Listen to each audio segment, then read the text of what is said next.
रायगड महाराष्ट्रासह देश विदेशातील ताज्या बातम्या पाहण्यासाठी मॅक्स इंडिया लाईव्ह चॅनलला सबस्क्राईब करा आणि बेल आयकॉन दाबायला विसरू नका.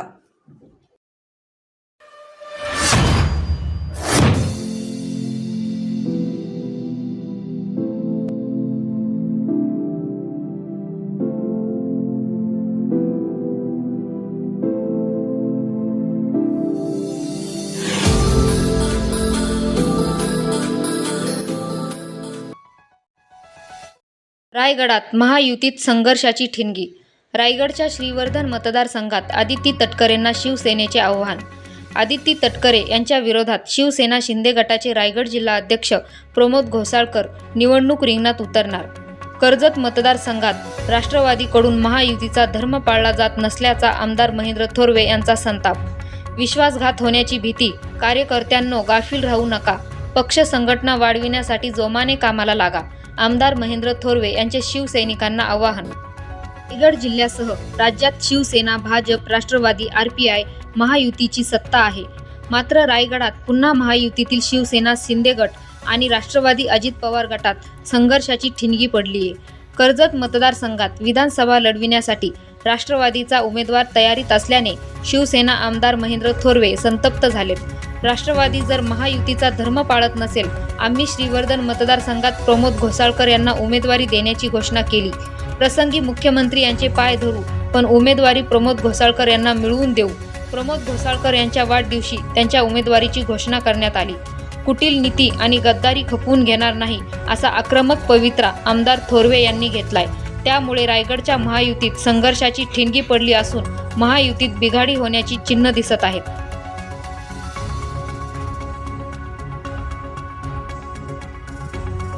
खाली उत्पन्न असणाऱ्या सर्वसामान्य कुटुंबातील असणाऱ्या महिला भगिनींना या योजनेचा लाभ त्या ठिकाणी मिळणार आहे. पात्र असणाऱ्या महिला भगिनींना याच्या रक्षाबंधनच्या अगोदरच 2 हप्ते त्या ठिकाणी देण्यात येणार आहेत. अशा पद्धतीने महिला सक्षमीकरण करण्यासाठी राज्य सरकारच्या माध्यमातून अनेक योजना त्या ठिकाणी राबवल्या जात आहेत. या दृष्टीने सरकार अतिशय सक्षमशील त्या ठिकाणी काम करत आहे आणि म्हणून आपण सुद्धा साऱ्यांनी संघटनात्मक दृष्टिकोन ठेवून या ठिकाणी काम केलं गेलं पाहिजे. भरत शेठ सारखं नेतृत्व आपल्याला रायगडला लाभलं हे तुमचं आमचं सर्वांचं भाग्य आहे. असं नेतृत्व मिळणं सोपं नाही. मी अगोदर फक्त भरत शेठ गोगावले म्हणून त्यांना फक्त ओळखत होतो, परंतु ज्या वेळेस क्रांती राज्यामध्ये झाली आणि भरत शेठ हे कसं नेतृत्व हे त्यांच्या जवळ गेल्यानंतर समजलं असं नेतृत्व पुन्हा रायगडमध्ये होणं नाही मित्रांनो. असं नेतृत्व भरत शेठच्या रूपाने रायगडमध्ये आम्हाला लाभलं आणि मग भरत शेठच्या नेतृत्वाखाली भरत शेठचा शब्द हा आमच्यासाठी सुद्धा अंतिम शब्द असतो. कारण अतिशय जो शब्द ते देतात त्याचं पूर्णपणे त्याचं पालन करण्याचं काम भरत शेठ करत असतात. आणि म्हणून भरत शेठ आजही आपण पाहताय की राज्यामध्ये सरकार आहे, सरकारमधील मंत्री आहेत, पण आमच्या भरत शेठनी मुख्यमंत्र्यांकडे एखादा शब्द दिला काढला तो शब्द खाली पडत नाही. असं नेतृत्व या रायगडला भरत शेठच्या रूपाने आपल्या साऱ्यांना लाभलेलं आहे. आणि म्हणून महाड मतदारसंघाची आम्हाला काहीही चिंता या ठिकाणी नाहीये.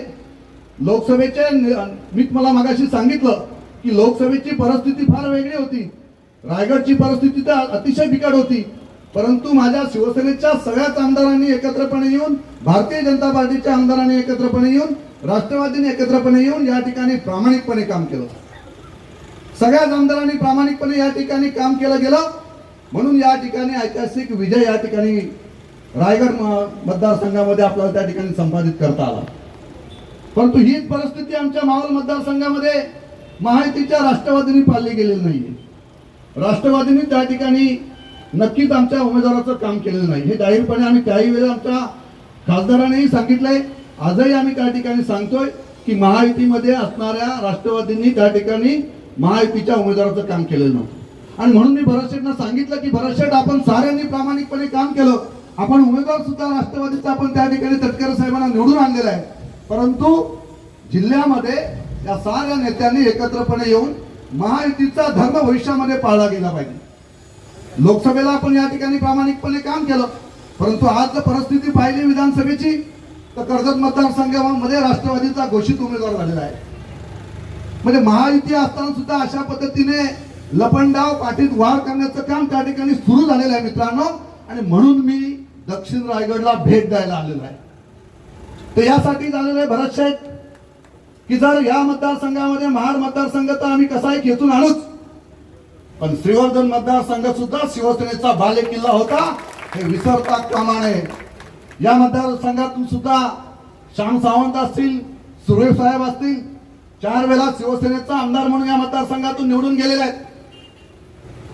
2009 ला प्रमोदजी घोसालकर यांनी केलेलं ऐतिहासिक या ठिकाणी योगदान भरत शेठच्या रूपाने महाडला आमदार म्हणून, महाडचे आमदार म्हणून त्या ठिकाणी आपल्याला लाभले.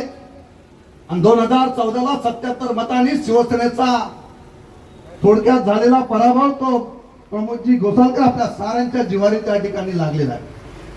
परंतु आजची परिस्थिती आज या ठिकाणी आहे. महायुतीचा धर्म आम्ही त्या ठिकाणी सारेजण पाहत आहोत. आम्हीही रायगडला या ठिकाणी येऊन गेलेलो आहेत. लोकसभेचे आपले सगळे उमेदवार निवडून आले पाहिजेत या प्रामाणिक भावनेने आम्ही साऱ्यांनी एकत्रपणे येऊन शिवसेनेच्या शिंदेगडाच्या असणाऱ्या प्रत्येक कार्यकर्त्यांनी प्रामाणिकपणे काम केलेलं आहे. परंतु आजची परिस्थिती, लोकसभेची निवडणूक झालेली आहे, आमचा हात दगडी घालून निघाला का अशी भावना तयार झालेली आहे आणि पुन्हा एकदा कर्जत मतदारसंघावर राष्ट्रवादीचं आमदार होईल अशा पद्धतीचं वल्गना सुरू झालेलं आहे. मग तुम्ही कोणता धर्म पाळताय? महायुतीचा धर्म जर तुम्ही पाळणार नसेल तर आजच या व्यासपीठावरून सांगतो का श्रीवर्धन मतदारसंघातून प्रमोदजी घोसालकर यांना उमेदवारी आम्ही त्या ठिकाणी देऊ जर तुम्ही शब्द पाळणार नसाल तर. आम्हाला सुद्धा त्या ठिकाणी राजकारण करता येतं. चुकीच्या पद्धतीने राजकारण करून फक्त समोर सांगायचं, एक भरत शेठला एक वेगळं सांगायचं, पालकमंत्र्यांना वेगळं सांगायचं आणि वस्तुस्थिती वेगळ्या पद्धतीने न्यायची, हे जास्त दिवस टिकले जाणार नाही. आमची आजही लढायची तयारी आहे. कर्जत मतदारसंघामध्ये शिवसेनेचाच भगवा फडकेल यात कोणत्याही प्रकारची शंका आमच्या मनामध्ये नाहीये. आमच्या बरोबर या नाही तर येऊ नका.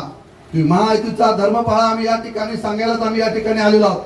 बऱ्याच दिवस चाललेली मी भरत शेठची सारखं त्या ठिकाणी सांगतोय, मुख्यमंत्र्यांशी चर्चा करून घ्या, भरत शेठ चर्चा करून घ्या. पुरवणी बजेटमध्ये 21 कोटी रुपये आदिवासी विकास प्रकल्प आदिवासी विकास विभागातून आम्हाला मिळत आहेत. आम्ही सत्तेतील आमदार आहोत आणि राष्ट्रवादीला 23 कोटी रुपये त्या ठिकाणी निधी मिळतो. हा अन्याय आहे ना त्या ठिकाणी.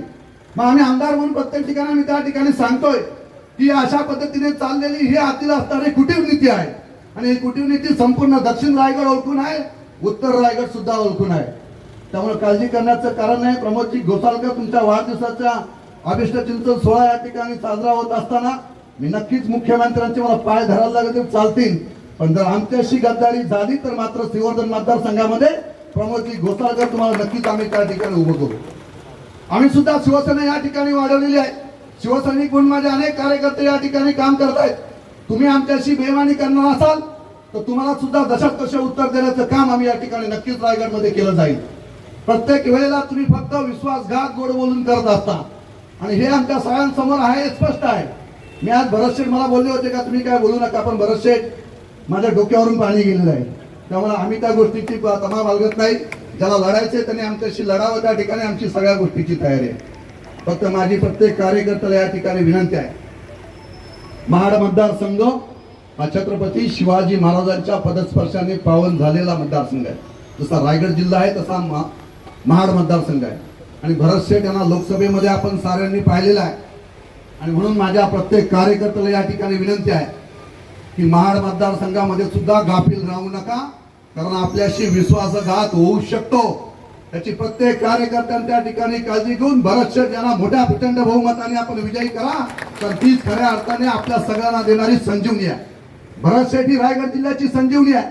भरत शेठ आपल्याला त्या ठिकाणी विधानसभेत पाहिजे, ते विधानसभेत मध्ये गेले तर यामध्ये राज्य सरकारमध्ये असणारे ते मंत्री असतील, कॅबिनेट मंत्री असतील आणि आपल्या रायगडचे पालकमंत्री असतील, आणि असं नेतृत्व आपल्याबरोबर त्या ठिकाणी असलं पाहिजे. आम्ही सर्वसामान्य आपण शिवसैनिक आहोत. शिवसैनिक म्हणून आपण त्या ठिकाणी प्रामाणिकपणे सगळ्यांनी एकजुटीने काम केलं पाहिजे. आपण साऱ्यांनी, मी मगाशीच सांगितलं, युवासेनेचा पदाधिकारी या ठिकाणी उपस्थित आहे, यांची सुद्धा चर्चा केली. निलिमाताई आपल्याला सुद्धा सांगितलेलं आहे त्या श्रीवर्धन मतदारसंघामध्ये सुद्धा आपण बूथ कमिट्या तयार करा. आपण सुद्धा त्या पद्धतीने आजपासूनच प्रमोदजी घोसालकर तुम्ही सुद्धा संघटना बांधणीचं काम त्या ठिकाणी श्रीवर्धन मतदारसंघात सुद्धा सुरू झालं पाहिजे. आपण सुद्धा प्रत्येक ठिकाणी बूथ कमिट्या तयार करा. ज्या ज्या वेळेस परिस्थिती कशी येईल सांगू शकत नाही. ऐका वेळी मला सुद्धा इकडे श्रीवर्धनला यावं लागेल, भरत शेठ महाडमध्ये अडकलेले असतील मला त्या ठिकाणी श्रीवर्धनला यावं लागेल. अशा पद्धतीने आपण सुद्धा तयारी करावी, कारण विरोधक फक्त आपल्याला त्या ठिकाणी फसवण्याचं काम त्या ठिकाणी सुरू आहे. आणि म्हणून माझी प्रत्येक कार्यकर्त्याला या ठिकाणी विनंती आहे का शिवसेना संघटना वाढली पाहिजे. महायुतीचं काम आपण सारेजण प्रामाणिकपणे करणार आहोत. शेवटी आदेश हा वरिष्ठांचा आहे, परंतु चुकीच्या पद्धतीने महायुतीचे घटक पक्ष काही ठिकाणी जे करण्याचा जिल्ह्यामध्ये प्रयत्न सुरू आहे त्यांना कुठेतरी चाप त्या ठिकाणी बसला पाहिजे. या दृष्टिकोनातून आपण सुद्धा आपले प्रत्येक मतदारसंघामध्ये शिवसेनेची बांधणी त्या ठिकाणी आपण केली पाहिजे. खास करून महाड असेल, श्रीवर्धन असेल, या दोन्ही मतदारसंघामध्ये आपण आपलं शिवसेनेचा वर्चस्व प्रस्थापित करण्यासाठी शिवसेनेने एकत्रपणे या ठिकाणी मोर्चे बांधणी करावी. पुन्हा एकदा प्रमोदजी घोसालकर यांना वाढदिवसाच्या मनापासून खूप खूप शुभेच्छा देतो. आमच्या पूर्व परिवारांच्या वतीने, संपूर्ण माझ्या मतदारसंघाच्या वतीने त्यांना मनपूर्वक शुभेच्छा देतो आणि या ठिकाणी थांबतो. जय हिंद, जय महाराष्ट्र.